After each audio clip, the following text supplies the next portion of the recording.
So this is a bit of an experiment because usually I sit up here, and so we're going to see if the microphone and the speakers interfere with each other. As long as they don't, I would rather be standing here. Let me first ask, how many of you are actually IIT graduates? Oh, quite a few. Good. Glad to see so many. Everyone is welcome tonight, but we offered a special welcome to the IIT alumni, and very glad that some of you could come.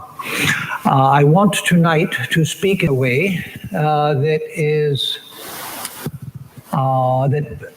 everyone feels intellectually comfortable. And by that, I don't mean that I'm going to say things that everyone will agree with, because I may not. If you say something that everyone agrees with, you haven't really said anything. Certainly nothing significant. But this particular talk is not a talk for presenting to you Vedanta as a philosophy to be accepted or anything like that. It is, whatever I say is informed by my study of Vedanta. It's based on my study of Vedanta. But I want to speak in terms of universal principles, so that people from any background can potentially get something from what I say. That was one of the features of Swami Vivekananda's genius, was that he saw that the Upanishads of the Vedas had presented truth in terms of principle, not in terms of story, not in terms of personality, not in terms of myth, not in terms of ritual, because none of those things are universal. Different cultures, different religions, different civilizations have their own stories, and the stories conflict. And within the same civilization, there are conflicting stories oftentimes. Rituals are not the same from place to place, but principles, if something is a principle, the very fact that it's a principle means that it's something which is universal, just as the principle of gravity. Newton was the one in modern times. In ancient India, there was an idea of gravitation as well, but Newton was the one in modern times who formulated the modern idea of gravitation and the relationship between any two bodies of mass, changed and modified by Einstein, of course, in his relativity theory. But though it was Newton that discovered gravitation, he could not patent gravitation. Otherwise, we would all be paying royalties to Newton every time we use gravitation, which is all of the time. And so gravitation is a principle. It might have been the modern mathematical formulation of it might have been discovered. But principles by nature are not patentable, copyrightable, trademarkable. They are universal. They're true wherever. And so I want to speak in such terms today. I want to emphasize such ideas today. So the subject, again, as you know, is navigating life's challenges. And when we look at life, we find that life sometimes seems to be constructed of challenges, constructed of problems. Children think that, once I grow up, then all the problems I have as a child, the limitations, the needing parental permission to do everything, parents always looking over my shoulder to see what I'm doing, school telling me what homework I've got to do. Once I grow up, I'm going to be free. I'll be free. I'll be able to do what I want to do. I remember a college student telling me once years ago, she was in a master's program. She said, I can't wait to finish my master's so I can get out into the world and just have a life. So I thought, just wait. Just wait. When you get a real life, you'll find out that school actually protected you in many ways from the problems of life. And so we go through life facing challenges every day. You can be sure, if you reflect, you can easily see that you have never spent a single day without problems, never spent a single day without challenges. It's impossible. We face them every day. And yet we grow up thinking, and we continue as adults also, into old age, thinking that, well, right now I've got this problem, I've got a bill that I'm not sure how to pay, I've got to juggle my finances, or my son is having trouble in school, and I've got to figure that out. But once I get that figured out, it's going to be smooth sailing. And that never happens. The smooth sailing never comes. When we solve one problem, we find that another problem has arisen. We solve that, and we find 5 more problems have arisen. We solve those, and 10 problems are turning the corner coming towards us. And so that is life. So problem solving is life. But now if that's all life is, why go to the trouble? Why live at all? If life is nothing but problem solving, you solve problems all your life, with more problems being piled on all the time, and then you die. So what kind of existence is that? So there must be more to life than just problem solving, even though we find that we're constantly facing problems, constantly challenged by problems. Now, if I'm walking down a mountain path, and I have a destination, I'm going to a viewpoint that I want to see, or I'm going to climb a mountain or something. As I'm on the path, I meet rocks. If it's a poorly maintained path, let's say, I meet rocks that have fallen down onto the path, trees that have fallen down, and so forth, all kinds of obstacles. But the obstacles have meaning in relationship to where I'm going. I'm trying to go somewhere. And so it's not just problems for problem's sake. No, the obstacles are obstacles to my progress towards a goal. And so one of the most important things to understand in life for all of us, if it's not just going to be problem solving, is where am I going? Where am I going? What's the purpose in life? Why? Why am I here? What's the purpose of my life? So if I find a purpose in life, then the challenges are the things that are along the way, that I'm meeting along the way, but they're not life itself. It's just sort of the debris that's fallen on the path that I have to get through to get where I'm going. So then problems have a context, a larger context, a context of meaning, a context of meaningfulness. And so one of the first things that we have to do in learning to face the problems of life is to find out, where am I going and why? And then I'll find that the problems are just there as part of the process of getting to where I go, whatever our purpose in life. Now, of course, I, as a Swami of the Ramakrishna order and as a committed Hindu, I have my ideas of what the purpose of life is and everything, but I don't want to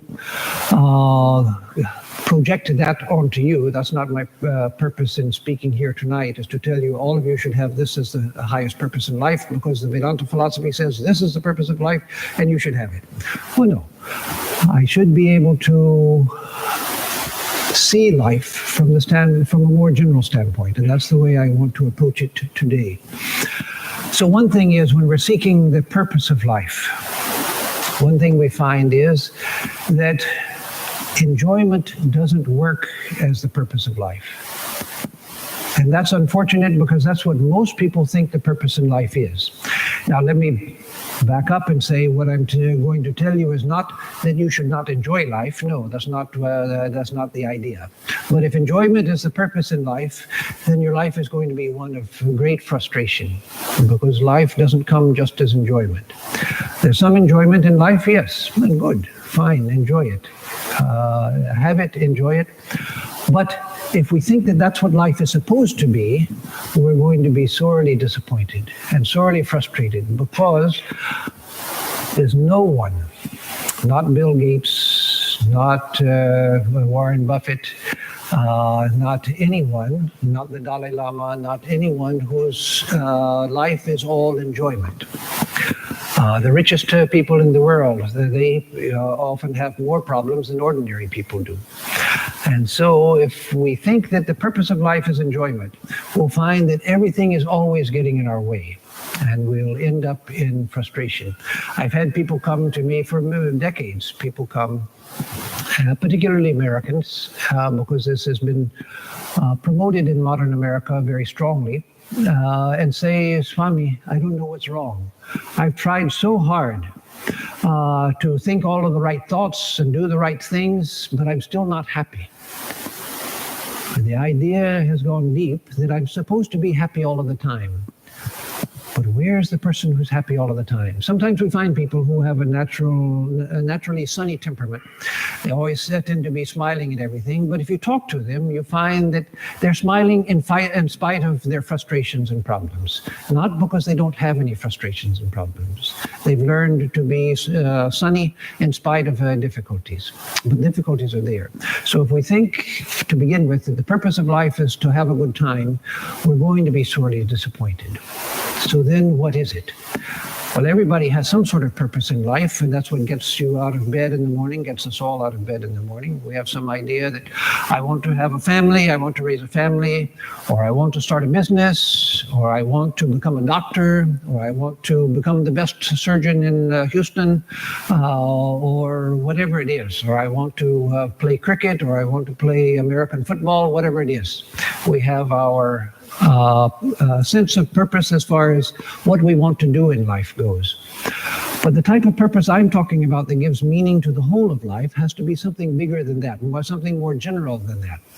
Because just thinking that, well, I want to be a doctor, good, that's very good, become a doctor, that's excellent. But someday you're going to retire. And then what? Then what? If your only goal in life is to be a doctor and then you at some point you have to retire, or for whatever reason you lose the ability to practice, then life has no meaning. If your purpose in life is to have a family, that's good. That's an excellent thing. That's a wonderful thing. That takes a tremendous amount of dedication, a lot of unselfishness.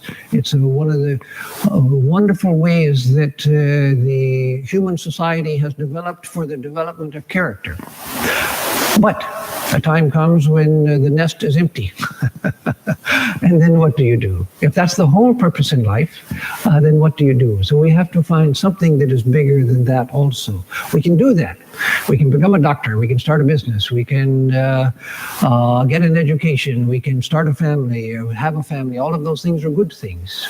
But we have to have something bigger that is the purpose of life, which gives meaning to the whole of life and to all periods of life. So it can't be enjoyment because life just isn't that much fun. Sometimes fun, a lot of times boring, and a lot of times difficult. It can't be something small because, or something that's limited because that we find it doesn't support us in all stages of life. One part of our goal in life should be, and again, here I'm trying to express it in terms of principles. I hope I'm expressing in terms of principles, and that is the attainment of wisdom. Now, the way that you interpret wisdom, that may differ from person to person. But if your goal in life is to get understanding, not just knowledge. Knowledge we get by going to IIT or other universities, and through many other media, we get information, we learn many things. But by wisdom, I mean knowing who I am, what the world is, and what's real in life. What's real? Why do we need to know what's real in life? Now, I'm not going to go into a Vedantic disquisition on what reality is. That's some may accept it, some may not. So that's for a Vedanta lecture. It's not for the talk tonight. But we have to understand the connection between our sense of what is real and value, what is valuable. Whatever you take to be real, that's going to be the most valuable thing to you. Because the sense of reality, what I take to be real, that's tied necessarily to the sense of value. And so whatever I think is real, I'm going to necessarily think that is valuable. If to me the most real thing in life is enjoyment, then that's also the most valuable thing. If to me the most enjoyable thing is money, then money is going to be the most real thing to me, and so forth. So whatever we come up with, whatever our sense of reality is, we have to be conscious about it, because knowing that whatever seems to me to be real, and that may change over the course of a lifetime. One thing may seem real when you're young, and with time you find that that's fading away, that you can't put your trust in it. Something else begins to take its place. But whatever we take to be real, that we're going to take to be valuable. And so, who am I? What is this universe? And what is real and valuable? What's important? Another way of saying it is what is important in life. These are things that for each of us in our own way, we have to come to terms with. There are different answers. Within Hinduism itself, within Vedanta itself, there are different answers for these questions. Within Islam, there are different answers. Within Christianity, there are different answers.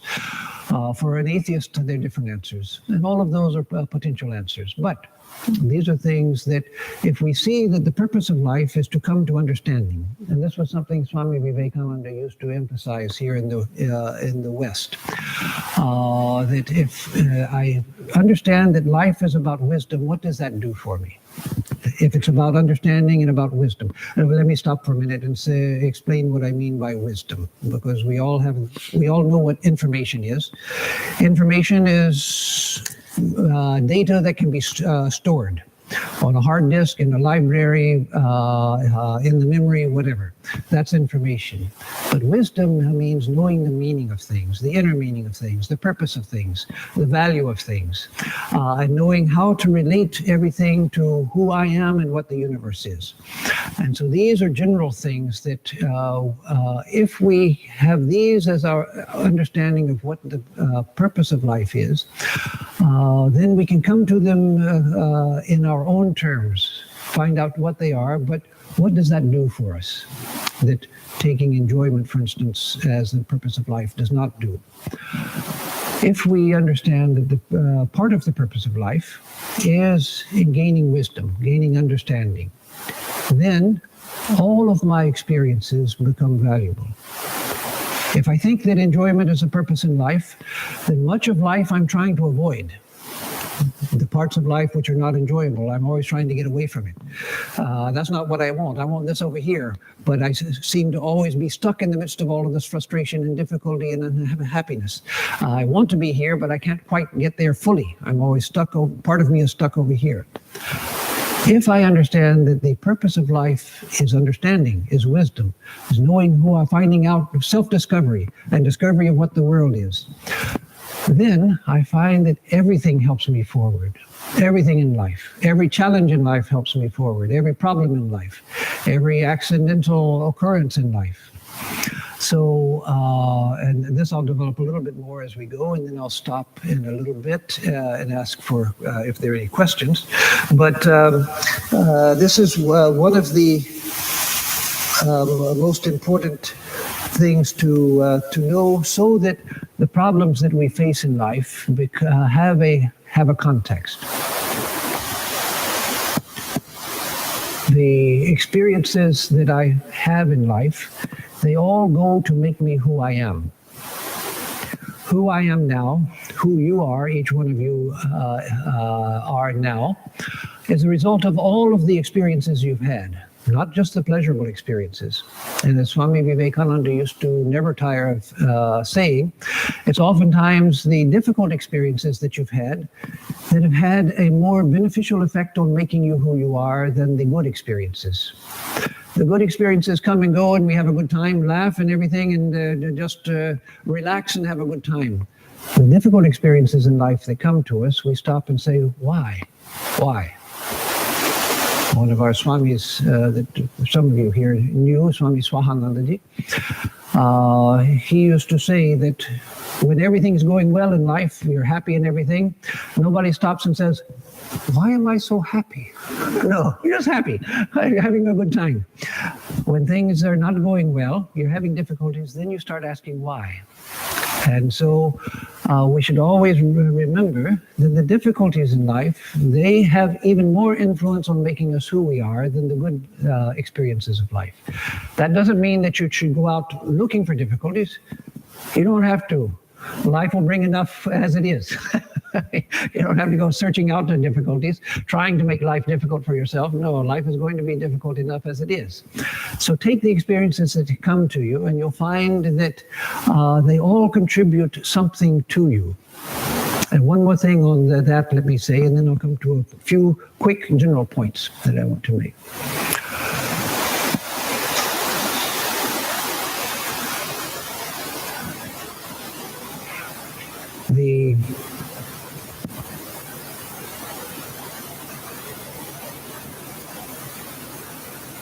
Let me think how best to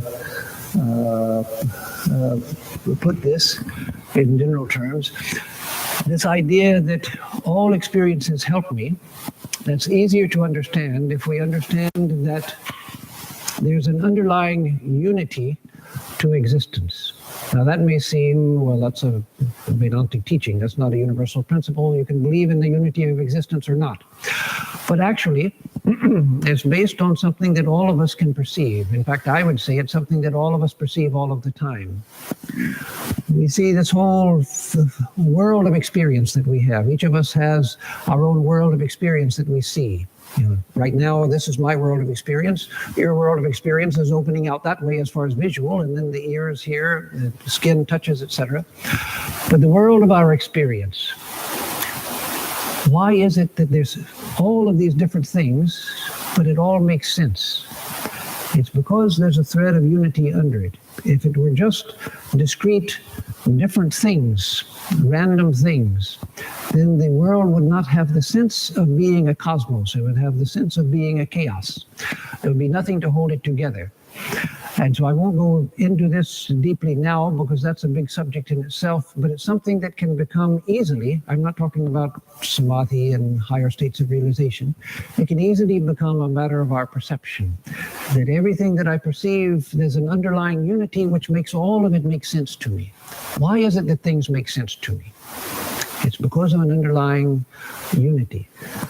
There's a man who comes here sometimes. He's unfortunately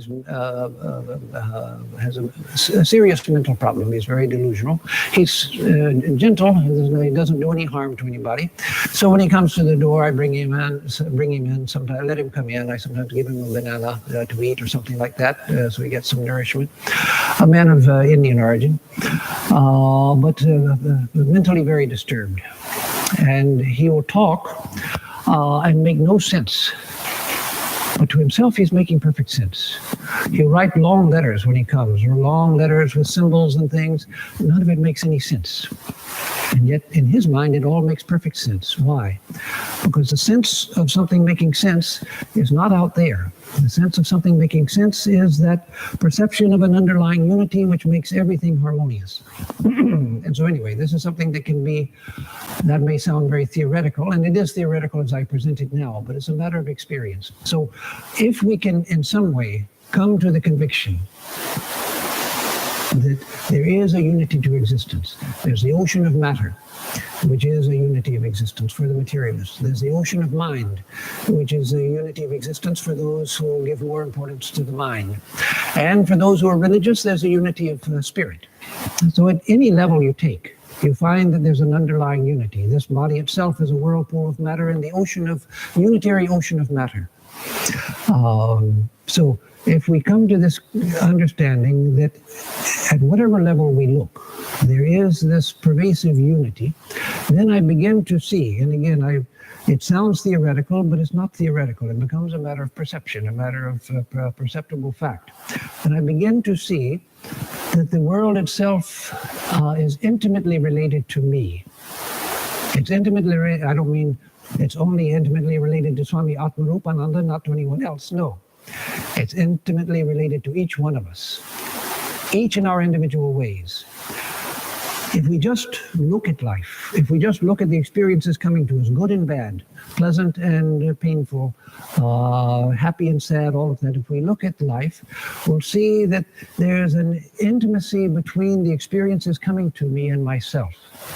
I'll begin to see that the experiences that come to me, good and bad, for whatever reason, I may not oftentimes understand the reason, but I'll begin to sense that this experience that I'm having is meant for me. It's meant for me. And then the challenges of life, they become understood in a completely different context. Then I see when I'm facing a challenge, yes, I still see it as a challenge. I still see it as, oh, this is a problem, something I've got to solve. But now I've got a tool to work with it. For one thing, if I can accept the thing that I said at the beginning of this talk, that life is constant problem solving, if I realize that that's part of the nature of life, then that gives me a sense of acceptance, to accept the things that come. Then if I understand that the purpose of life can't be enjoyment because that happens to nobody. Everybody has problems in life. And so I have to have a larger context for understanding the purpose of my life. And then if I can understand, going a step deeper, and understand that there's this underlying unity, and that which takes place in the universe, the experiences that come to me, they come to me because they are made for me. There's a strange economy to the universe. A strange economy to the universe, that the experiences of life come to me, they come to me, and the experiences that come to me are different from those that come to you, different from those that come to you or to you. The experiences that come to me, speaking for everyone, are meant for me. There's something about the experiences of life, the good and the bad experiences.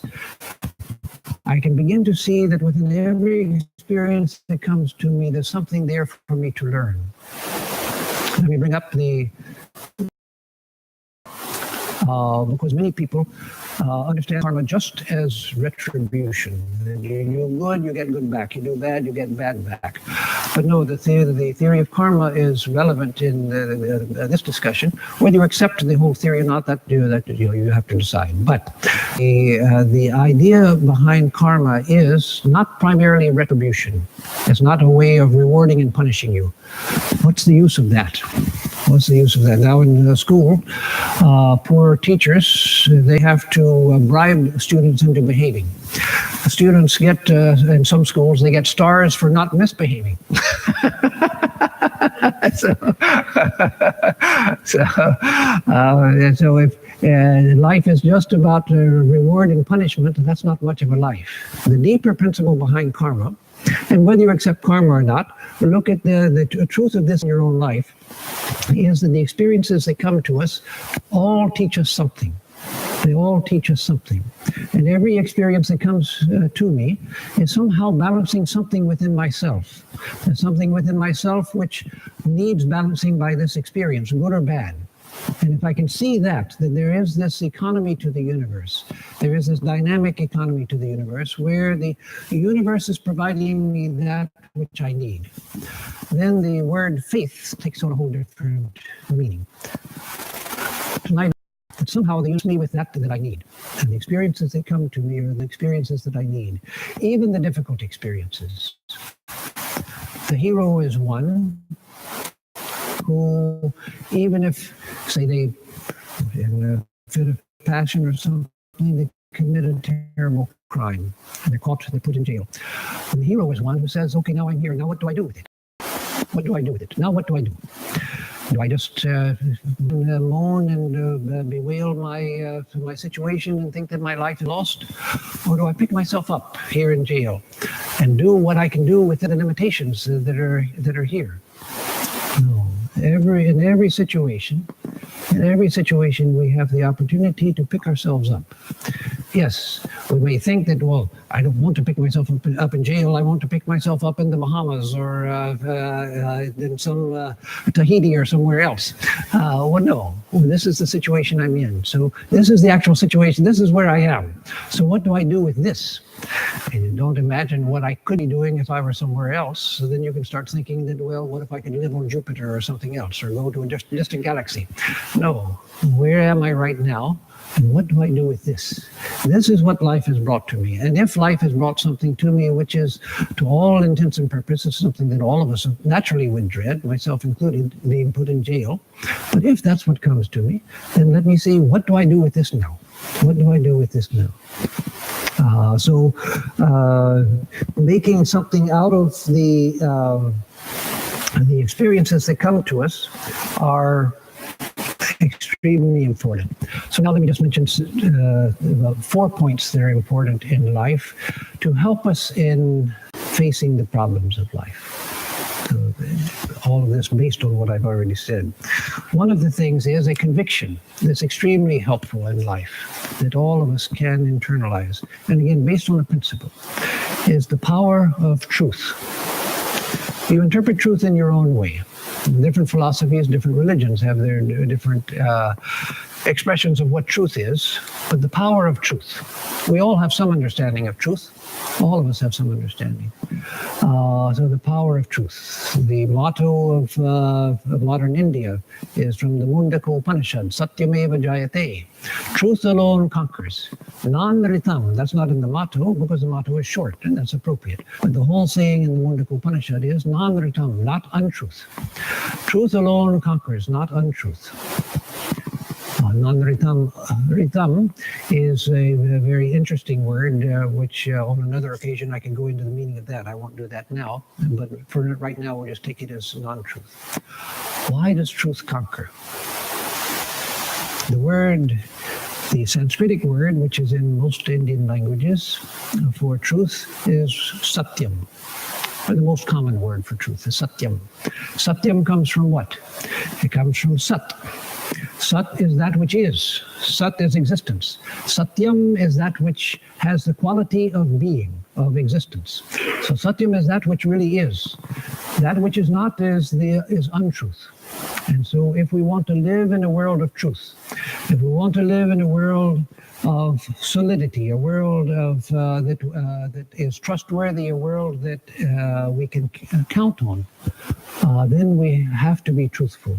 Because if we're not truthful, and I mean truthful in the widest possible terms, we have to live according to that which we understand is true. What I understand is true may change as I grow. Hopefully will. One of my friends who's an evangelical minister, he likes to say that if your ideas have never changed in life, then pinch yourself, you might be dead. So our ideas change. But I have some idea of what is true.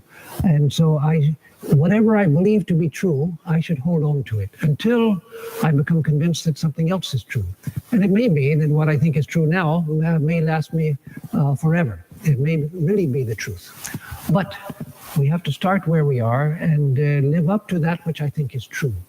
Because that also gives meaning to our life, it gives purpose to our life, and it gives us a direction in life that is, again, connected to what I said in the beginning, wisdom.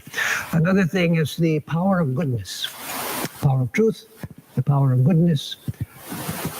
We have to believe in the power of goodness. And I don't mean what in English we call goody-goodiness. What in India you say in some languages you have the expression that, oh, he's so good that if you put butter on his tongue, it doesn't melt. Meaning that he's worthless. He's so good that he does nothing. Good for nothing. So I don't mean that type of goodness, but I mean the type of goodness which allows you to face down the whole world when you need to, which allows you to hold to your convictions, which gives you strength. Swami Vivekananda said, whatever weakens you, that's not good. Whatever weakens you is not good.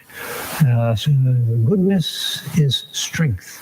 So we have to have a belief in the power of goodness.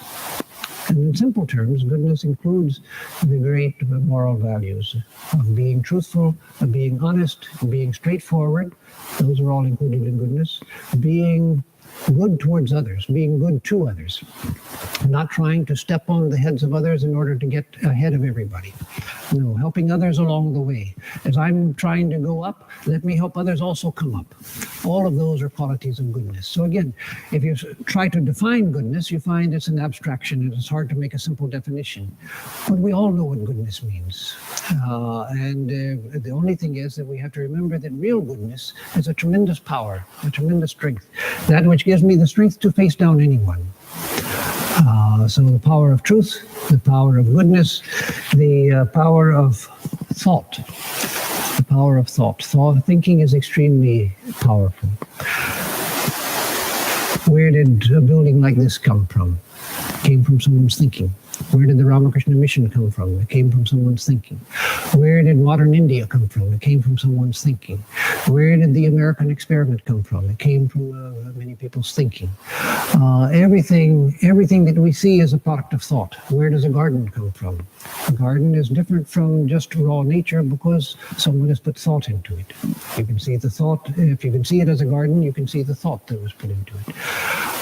Where do the roads come from? Where do discoveries come from? Everything is out of human thought. All of human civilization is a result of thought. And so the good things that I do, those come from my thoughts. The bad things that I do, they come from my thoughts. So let me recognize the tremendous power of thought. Everything comes out of thought. So be aware of your thoughts and their power. And finally, the power of character. The power of character. Character is extremely important because character is the sum total of who we are. Everything that we've done, everything that we've thought, that becomes who we are.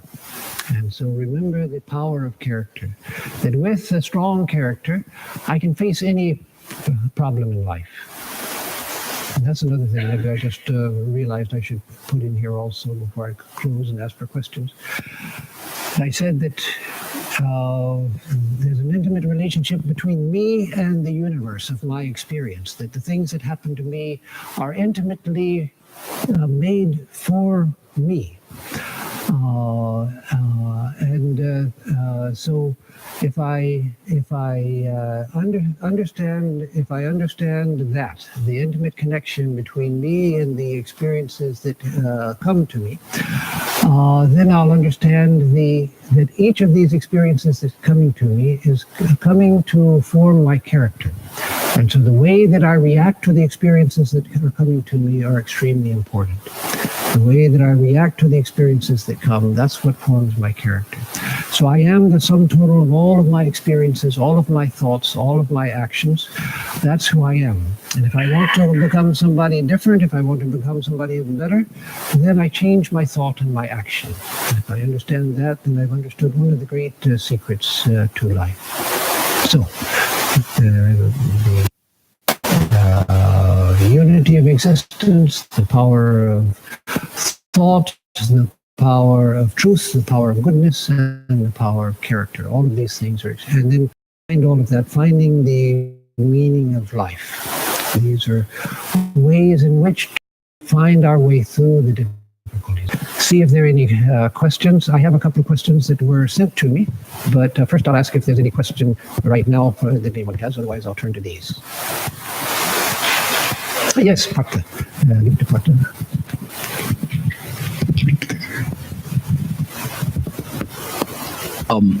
You talked about the strength belief, and obviously good people believe in good things, and then there are bad people and who strongly believe in what they believe in.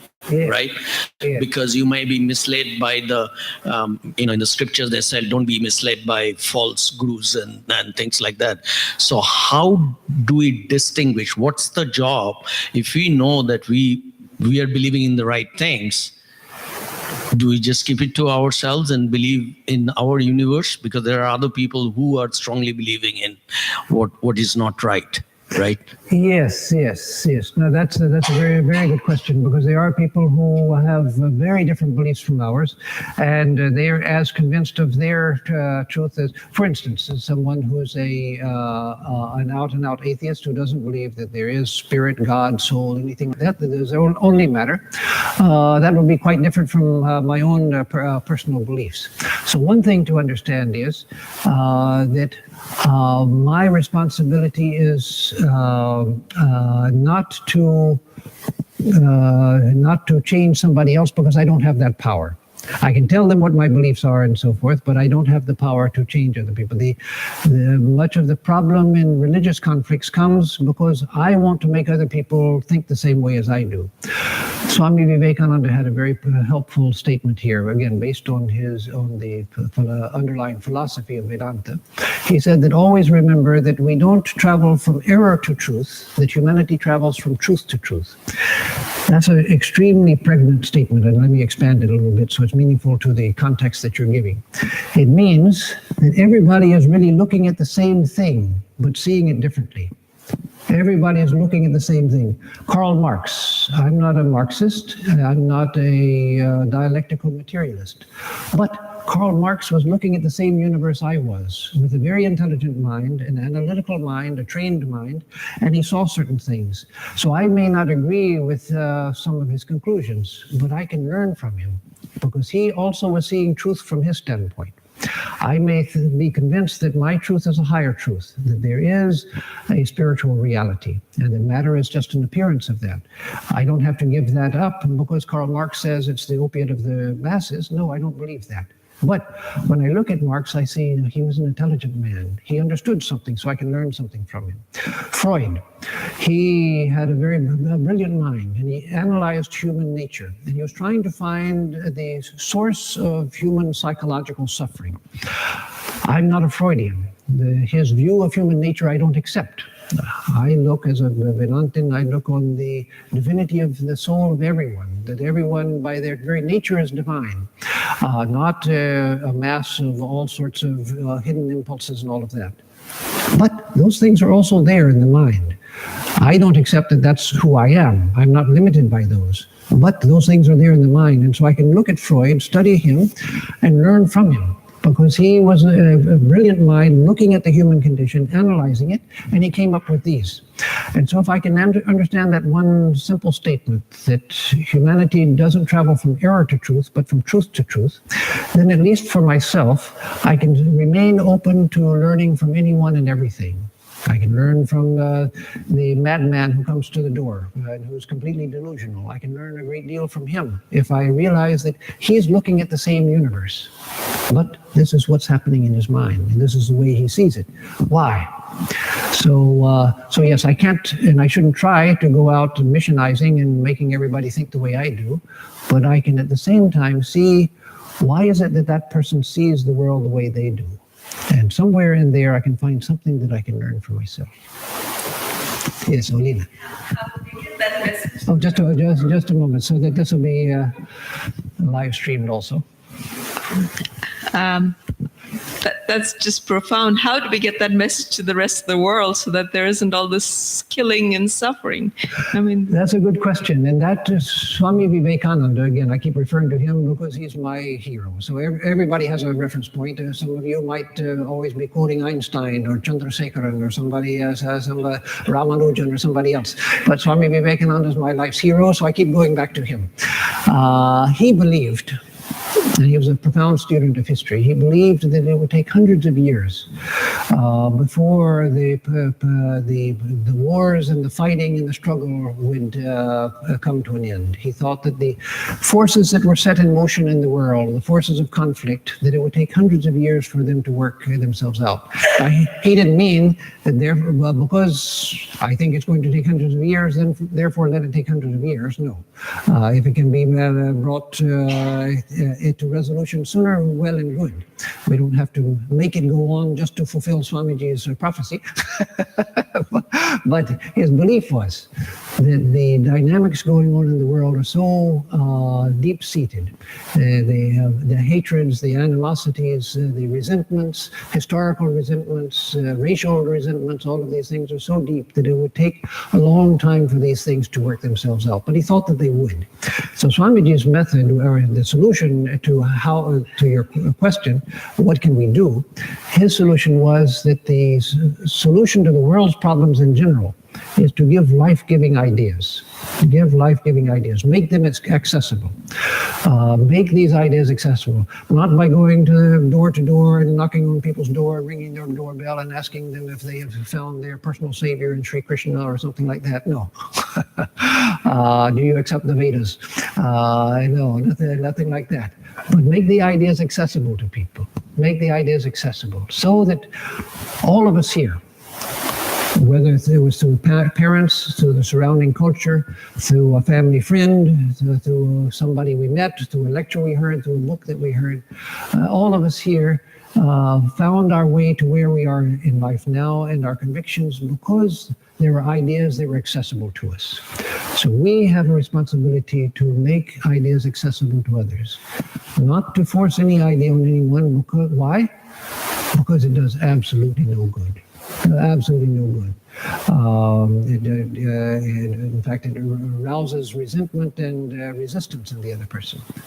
But let's make the ideas accessible. Swami Vivekananda said that these ideas, these teachings, can be made understandable even to a child of 5. And they also are sufficient for the most brilliant minds. And so that's ideas that we find for ourselves are life-giving, strengthening, uplifting. Then let's do what we can in our small way to make them accessible to people. Comment you made. Yes, just a moment. Let them bring the microphone, because it is being recorded and also being streamed. That don't force your ideas on anyone. I'll tell you a small incident Yes. that I went through. I started off with Amoco Research at Tulsa, Oklahoma. So every Sunday there will be this Christian people, they'll knock on the door and then they'll read Bible. I had no problem with that, but it kept happening. Yes. So one day I told them that, would you give me some time? Because I have my Holy Gita and I'll read something for you. That's when it stopped. Yes. Never showed up again. I've seen the same thing. There were people that came to the door of our ashram in San Diego, which looks just like a house. They thought it was a house. So they came to the door, and one of our nuns was there speaking. So they came in and said, I want to tell you about our faith. And so she said, yes, please come in. You tell me all about your faith, and then I'll tell you about ours. And that was the last time they ever came. But Maharaj, I have another question that in today's world, there is so much of focus on individualism. How do you connect individuals to the rest of the universe? Good, very good question. Very good question. And that, let me first just emphasize the truth that you said. The difference between individualism as is emphasized in the West. And it's come, of course, to India also. It's come to China. It's come everywhere now, although it wasn't originally so strong in the West and certainly not in the East.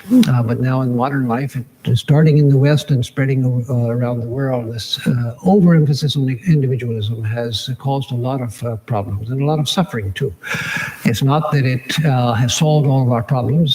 Just look out the window, look out the door, and you see it hasn't solved the problems.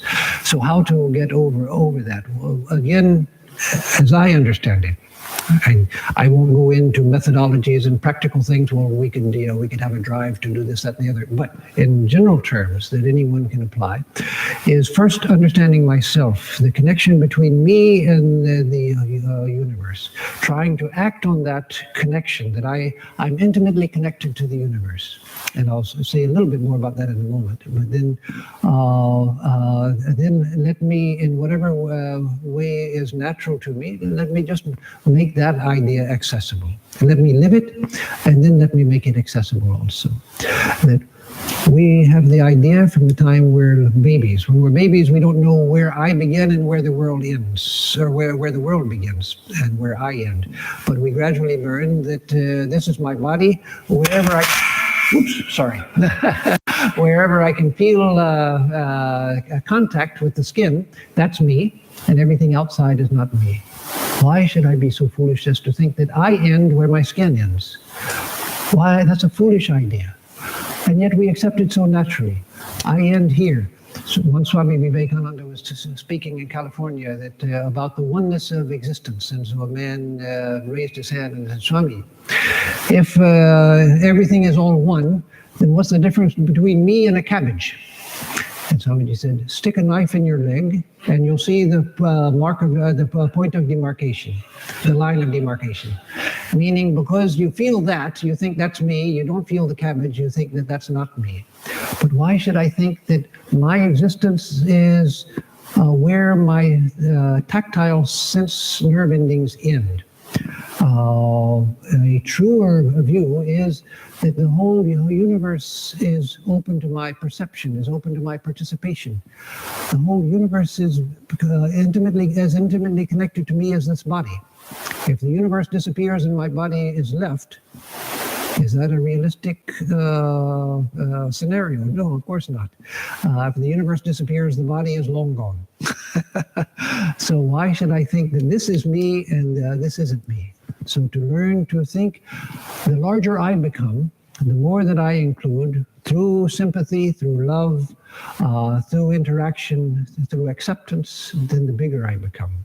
And the bigger I become, the happier I become. As the Chandogya Upanishad says, Nalte sukhamasti. In the small, there's no happiness. Bhumayava sukhamam. The vast alone is happy. The vast alone is happy.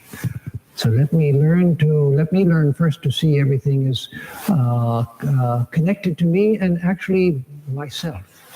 The whole world is my own.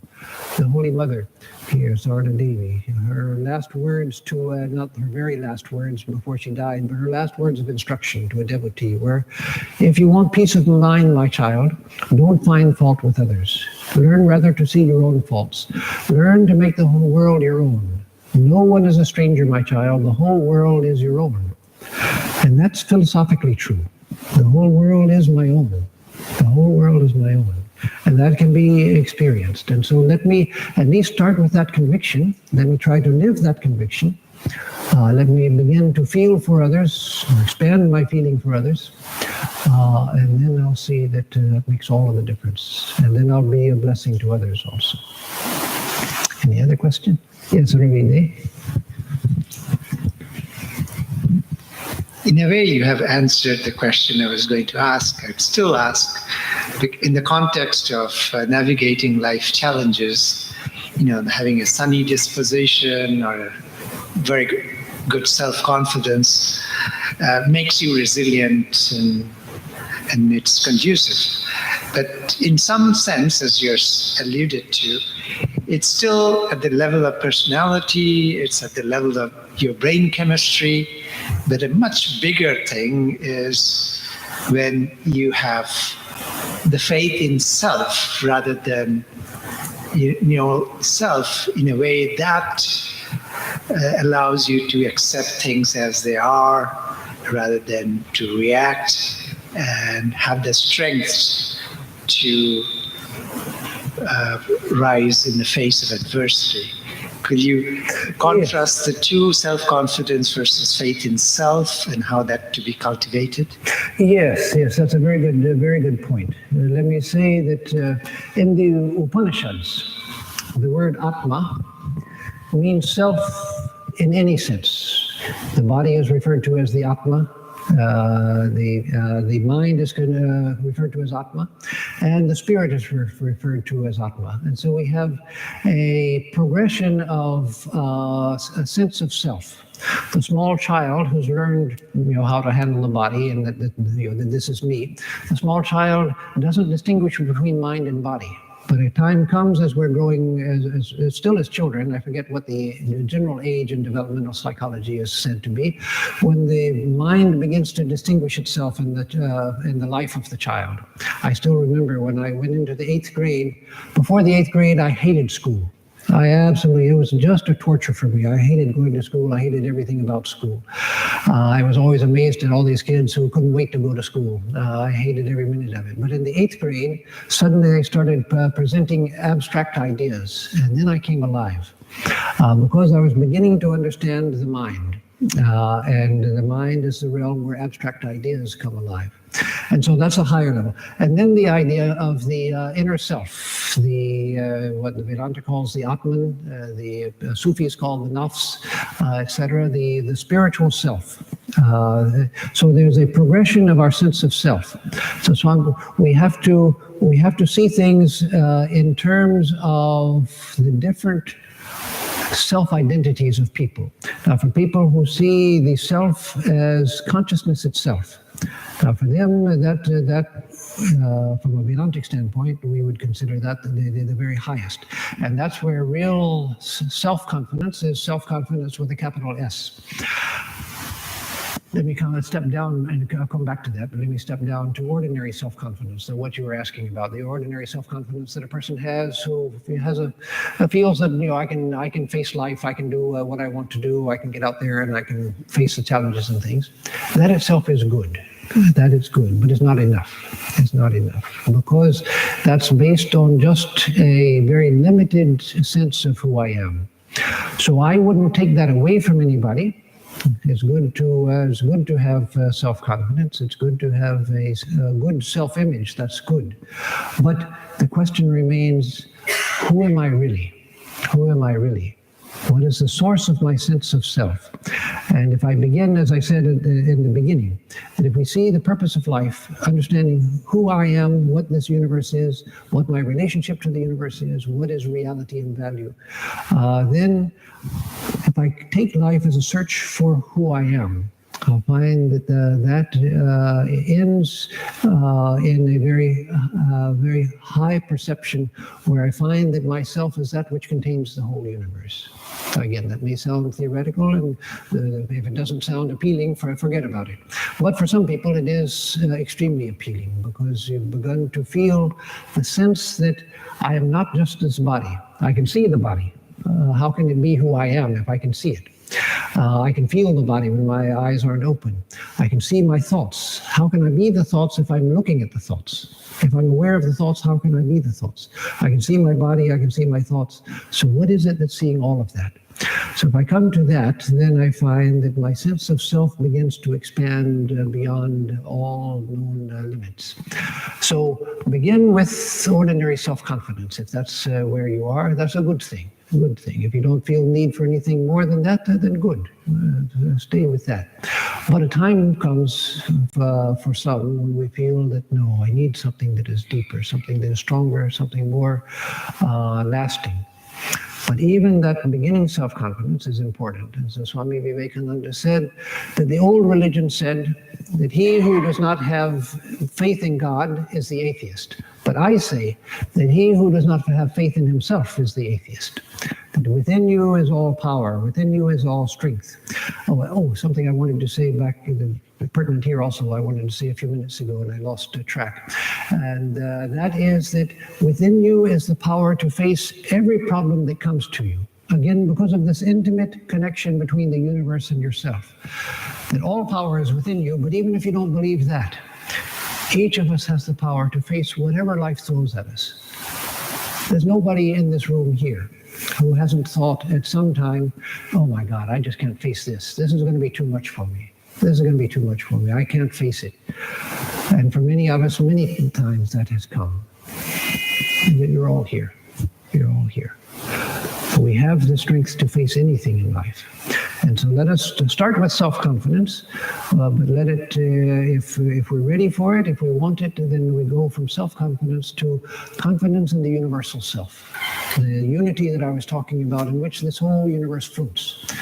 The whole universe is floating in a unity, which all of us can feel even now, if we just become a little quiet and try to feel it, because it's actually a reality, a perceptible reality. So I think time is up now, so we'll stop here.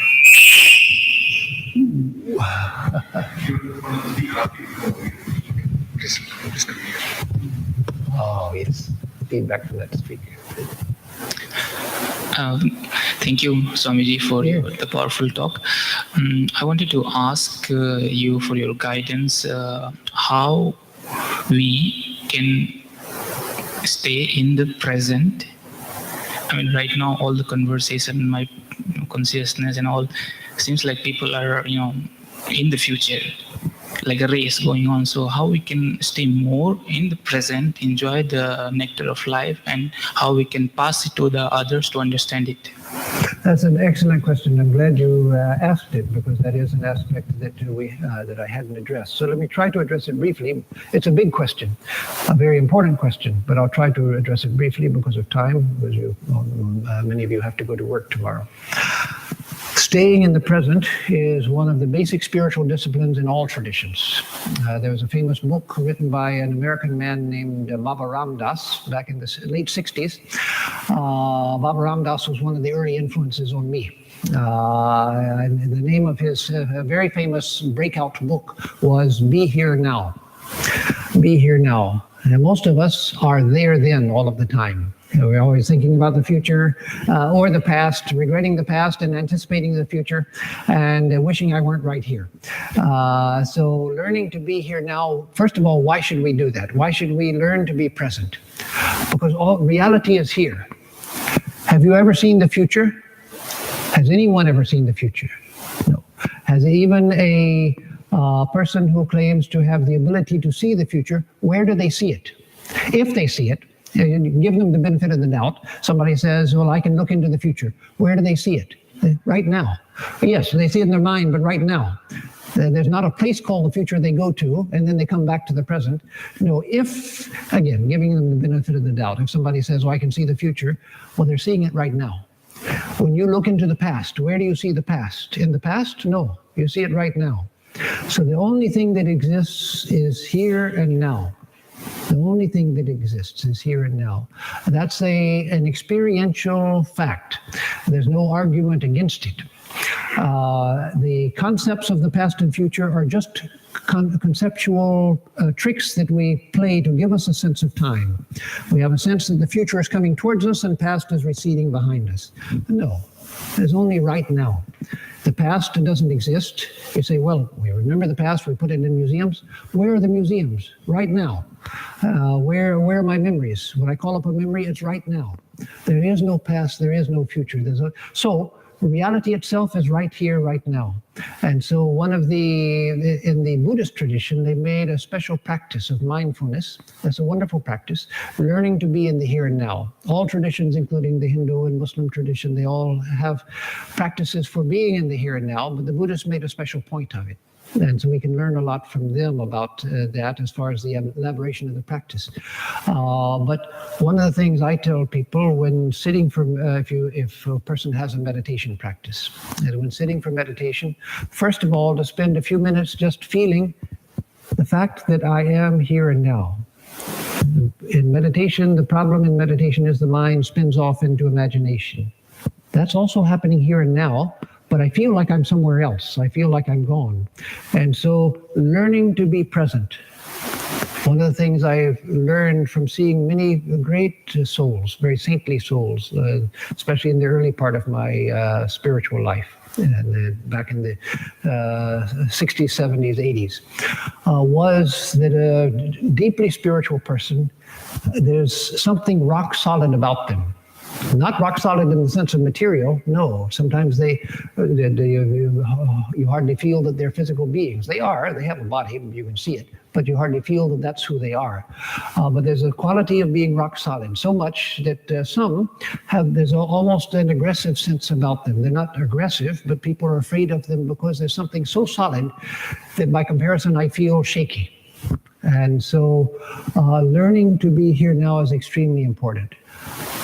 If you want to enjoy something in life, how best to enjoy it? By being present with it. But what do?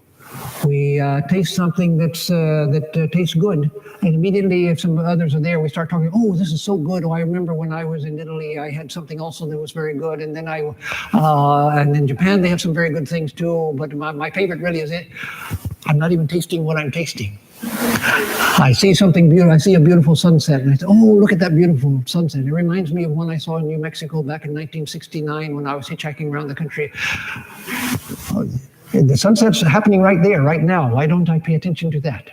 So by learning to be present, one thing is that I learn a sense of centeredness comes to me, a sense of inner dignity, because I begin to feel that I'm centered here. I'm not circling around some future and past out there. And then whatever enjoyment is possible in life, there's more of it when you're centered, when you're present. So I'm sorry, I've gone on too long. So I'll stop here, and thank you all for coming, and very glad that so many of you could come. Thank you.